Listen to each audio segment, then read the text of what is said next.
Overlaps. Vinyl siding is manufactured with a factory notch so that panels can be overlapped without restricting movement. The area under the nail slot has enough space for one piece of siding only.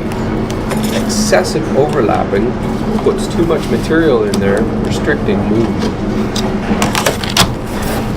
This will commonly result in poor-looking laps as siding tries to expand.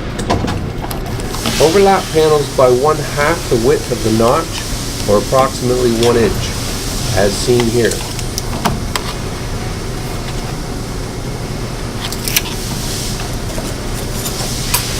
Once the siding is locked in place,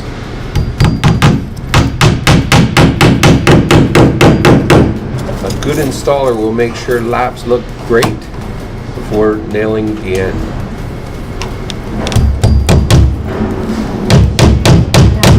Do not force the panels up or down when installing fasteners, as it can open the laps, and not fully locking the panel can have the same results.